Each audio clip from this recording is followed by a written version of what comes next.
Chautauqua, Kansas woman is speaking out after her electricity is turned off without warning.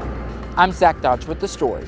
An overwhelming smell is taking over a Mount Vernon neighborhood. It was so putrid, it just made you gag. Now residents want to know how diesel fuel got in their waterways. The 4 states' most watched news starts now. A Chautauqua, Kansas woman is speaking out after the city shut off her electricity and required more than $1,000 to turn it back on. This is KOAM News at 6. She says her power was pulled because she hadn't paid $113, then owed another $1,500 to get it turned back on. KOAM's Zach Dodge explains and tells why some confusion delayed a solution. It's something Charmin Vaughn never thought would happen. I was standing in my closet and electric went out. The city had pulled her electric meter and shut her water off. I called them and said, yeah, my electric's off. And she said, yeah, you didn't pay the $113 over on your contract. City officials explain after the Arctic blast came through in February, the city had to pay more than $100,000 for electricity for the town, meaning residents like Vaughn faced higher bills. Hers was more than $2,000. In response, the city let residents split that bill up over a 15-month period, something that started because of COVID. In Vaughn's case, that added $113 to her normal bill. In May, she paid her normal bill, but couldn't cover the extra. I had told them I am signing this under duress because there's nothing else I can do. Before all of this, though, she had signed up for low-income energy assistance through the state and needed a shutoff notice, which she was waiting on. I've been told by the city that it's on the back of your bill. We don't send out shutoff notices. It's on the back of your bill. That is your shutoff notice. Okay, that'd been nice to know this whole time. 4 others had been shut off at the same time because they hadn't paid the extra amount on their bill, saying they would have to pay their bills in full to get it back on. For Vaughn, it was more than $1,500. Do I need to take my stuff out of my fridge? Do I leave my fridge door shut? Do I leave my deep freeze shut? That's what we're facing right now. Between our and Vaughn's communication with the city, the appropriate paperwork was sent in to the state for low-income energy assistance, and her balance was paid. So her power is back on, but she doesn't know what others in the same situation are going to do. I know there are people that are struggling making this because I've got friends that have talked about it. I would like to see something happen with this. In Chautauqua, Zach Dodge, KOAM News. City officials encourage any other residents whose electricity has been shut off to attend tonight's city council meeting so they can talk about individual solutions. That meeting is at 7 p.m. at City Hall. The city treasurer tells us residents do not have to be on the agenda beforehand in order to speak at that meeting. Checking in with Nick Kelly. Some people got quite a bit of rain again today, Nick. Absolutely, but at least we kept things dry during the afternoon, much to our surprise, but we'll certainly thank Mother Nature for that. Not to mention seeing some peeks of the sun overlooking 7th and Rangeline from the east side of Joplin. Most of us are dry right now, except for maybe a few showers skirting around Monette and Mount Vernon. Overall, though, a little break in the action after our morning round of rain. It's actually now working through the Ohio and Tennessee valleys off to our east. As long as our main storm system in the upper levels is still spinning across the central plains, we're not quite done with this system's rain chances just yet. At least we're dry to start this evening overall. Some of you in the 70s, but most of us mid to upper 60s will fall through the 60s through the evening, 59 by midnight. I think most of us are dry this evening, but as we drop back to 57, I do think we'll see a few showers by the morning Dow. But finally, a warming trend on the way too. We'll break everything down here in a bit. All right, catch you then. Thanks, Nick. This is what the Joplin DMV looked like last week when severe storms brought flooding to our area. This is what it looks like now after things dried out. But an improvement is coming thanks to some volunteers. Joplin High School football players stopped by the DMV today to help. We have been here all day long. Some of the folks were here all weekend long. We've had to literally move everything out. We've had to get rid of things that have been, ruined. Officials say the DMV will remain closed for a few more days as the cleanup continues. The Missouri State Highway Patrol says 4 people died on Missouri roads during the Memorial Day weekend and 2 others died on the water. The patrol today released figures for the three-day weekend that began Saturday and ended yesterday. The patrol cited 270 accidents on roads and 10 involving boats. The Jasper County Health Department reports 2 new COVID-19 deaths. The patients were 2 men, one in his 50s, the other in his 60s. Those latest deaths bring the county's total now to 158. Prior to today's report, it had been about a month since the last reported COVID-19 death in Jasper County. The Joplin Health Department is also reporting a new COVID-19 death. It's their first since March. The patient in this case was a 77-year-old man. The city's total is now 131. Mount Vernon residents are concerned for their health and safety after diesel fuel polluted the water in their neighborhood. Caitlin Schumacher has that story. When you step outside of your car on Patton Street in Mount Vernon, the smell of diesel fuel is overwhelming. It's a horrible smell. I mean, it's just, diesel everywhere. You remember when it would rain and you love the smell of rain? And it's like, yeah, you just want to close all the windows and go inside. It was so putrid, it just made you gag. And you could even smell it in your house with the windows shut, with the doors shut. It was just oozing in. Residents tell me that the Department of Natural Resources came out to clean up some of the fuel, but there is still a lot of oil present. This jar has in it a small token of the water that was sitting at the south corner of my lot, of my house. And you can see this is water. This is the diesel fuel level right here. Carl Harris with the Department of Natural Resources says the absorbent booms were placed along the waterway to clean up the petroleum. The source of the leak is still being investigated. DNR is working with the Lawrence County Emergency Management Office, but the effects of the spill are lasting. I mean, my yard is a mess. I've got bushes back there that I'm not too sure are going to make it now because of the diesel fuel. And the smell is just horrendous. The erosion is astronomical, not only back here, but in the front yard. Damages to my trees. If you look at my neighbor's tree over here, the leaves are almost black on it. Residents say this problem with the diesel and erosion has been going on for years. I reached out to the city of Mount Vernon to see how they plan to resolve this issue, but have not heard back yet. Officials from the Missouri Department of Natural Resources say cleanup efforts will resume next week. Still ahead, Miami city officials announce a summer event that'll bring in national touring acts and visitors to the historic Route 66. And the Fort Scott Public Library welcomes back visitors after being closed to the public due to the pandemic. New events coming to downtown Miami. The city announced today that the Route 66 Heritage Festival will be on July 30th and 31st. It'll feature vendors and music from Keith Anderson, Jared Neiman, and Thompson Square. The Joplin Public Library today announced the start of its summer reading program.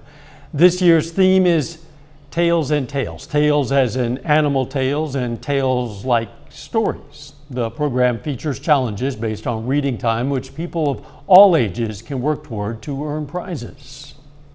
A big component of the summer reading program here in the children's department is to help kind of mitigate the summer slide, the loss of literacy skills over the summer. And so we really want to kind of keep reading the focus in children's and families' lives throughout the summer. To get more people involved, the city's offering free trolley passes throughout the reading program to people who sign up.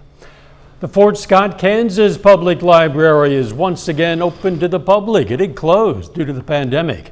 There are still some pandemic-era rules in place. Masks are not required, but visitors are asked to follow CDC guidelines.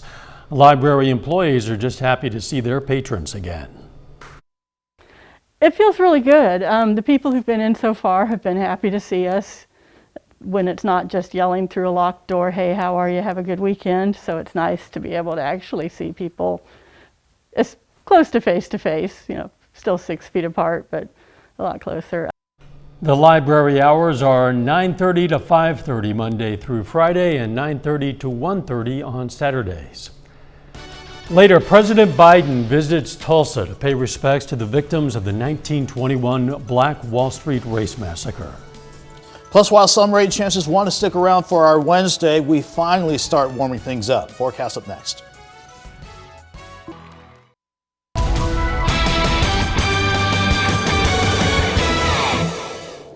It was good to see our morning round of rain move out because it left some of you soaked once again after we dealt with so much rain for what seems like over the past several days. Fortunately, though, so far this was the only round of substantial rainfall that we picked up on today. Mother Nature kind enough to at least give us some more of a break in the action underneath generally mostly cloudy skies this afternoon. But the rain this morning, northern counties north of 44 didn't see much, maybe a quarter to half an inch at most, but this was the big bullseye that panned out. These areas picking up 1 to 3 inches of rain, so that no doubt falling on top of saturated ground still has led to an aerial flood warning for southeastern Lawrence and northern Berry County up until about the 8 o'clock hour this evening. Some of the creeks and some of the rivers and maybe some low-lying areas still might have a little too much water, but with this break in the action, those waters should start to recede to more safe levels while we keep things mostly cloudy across the entire region. Most of the area is dry now, but if we zoom in to southwestern Missouri, if I can do that, well, doesn't want to cooperate the radar, but maybe a few showers around Mount Vernon, Pierce City, and Aurora, but those are moving east towards Springfield. So most of us are dry and seeing some peaks of the sun underneath our cloudy skies up top. 63 in Joplin with a northeast breeze at 10, and the humidity, that's still pretty high at 84%. Temperatures were quite interesting to see unfold from this morning start in the upper 50s.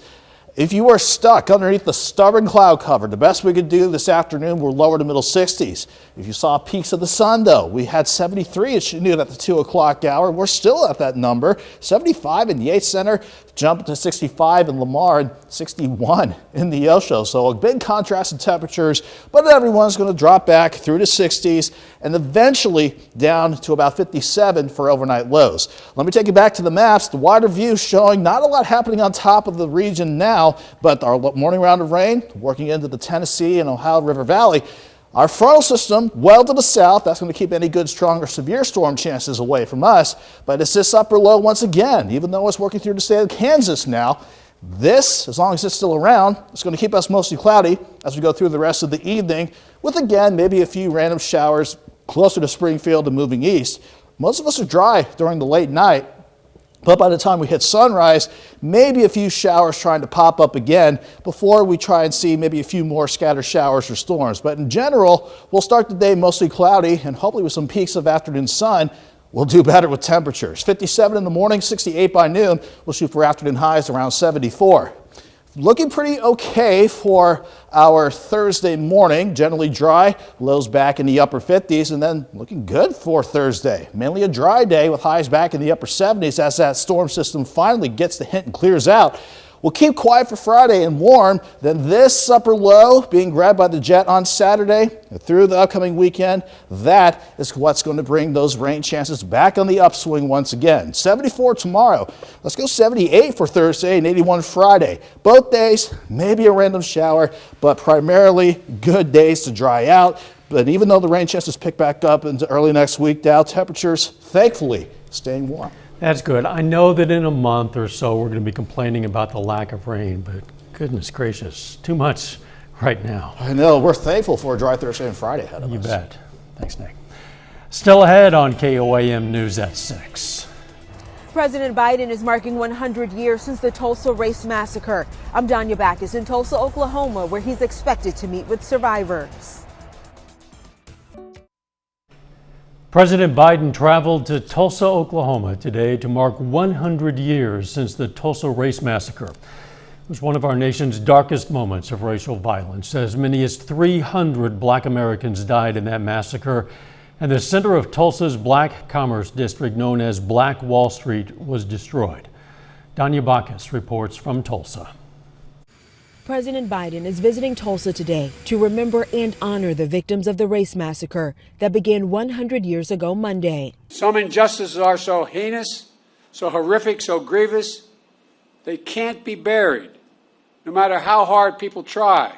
That there hasn't been political will to bring the attention to it that it deserves is a tragedy, and I commend President Biden for giving it the respect that it deserves. The president is meeting privately with survivors, all of whom are more than 100 years old. Mr. Biden is also touring the Greenwood Cultural Center, outlining plans to confront systemic racism, narrow the wealth gap between blacks and whites, and help communities of color across the U.S. by reinvesting in underserved communities. The Tulsa Race Massacre is one of the worst chapters of racial violence in U.S. history. It's been largely forgotten, hushed for decades until fairly recently.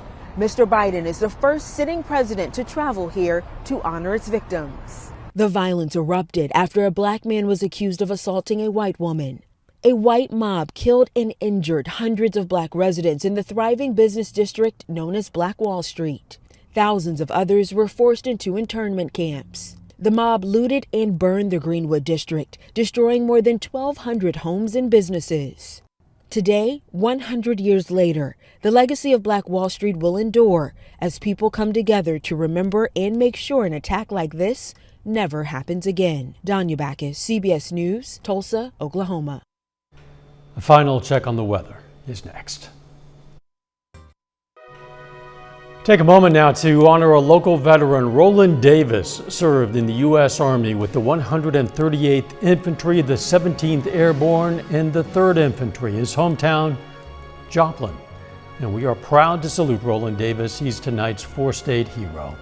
You can learn about lots of other heroes, hundreds of them from all across this area. Look them up by name or hometown. You can also nominate a hero of your own anytime. It's very simple to do. You just go to our website and click on the link. It's KOAMnewsnow.com. Chris Warner joins us with a look at what's coming up on KOAM News at 9 on Fox 14. We'll take a look at the odor issues facing the city of Neosho being addressed at the council meeting tonight, plus another airline not serving alcohol on their flights. And take a look at this. Would you swim in a pool above the sky? If you answered yes, we're going to tell you where you can take a dive off the deep end. Those stories and more on the KOAM News at 9 on Fox 14. Wow, Chris, thanks. A 3-year-old Minnesota girl's birthday cake choice is making the rounds on the internet. For her birthday, Leona Fay says she wanted a scene from The Lion King on her cake, but not just any scene. No, she wanted the scene in which Simba's father, Mufasa, died. Leona, that was her choice. She says she chose that scene because it would make people too sad to eat the cake, and then she would have it all to herself. I felt really embarrassed asking because I thought they would think that I was a horrible parent, you know. I was like, so here's the thing. This is what my child said. I thought it was funny. We're just going to go with it. It really gets comedy, and that's important in our family, that you can tell a joke and sell a joke. And she's already figuring that out at the age of 3. Leona already has her mind made up for next year. When she turns 4, she wants a cake with Cinderella, and no surprise, the evil stepmother has to be on there too. Next it'll be Bambi's mom for age 5. Leona, that's an appropriate name, don't you think? I mean, the Lion King. Yes, Leona. it is. Yeah. pretty funny kid, I think. And she's going to get a lot of cake. She's got quite the sense of humor. I think so. The weather, nothing to laugh at. No, especially with some stubborn rain chances that want to pick back up late tonight and into tomorrow. Highs are 74, but dry overall Thursday and Friday. We'll enjoy it now, especially with highs pushing back near 80. Thanks for joining us. We'll see you right back here for KOAM News at 10. In the meantime, let's take care of it. Tell us about it. Send your news tip to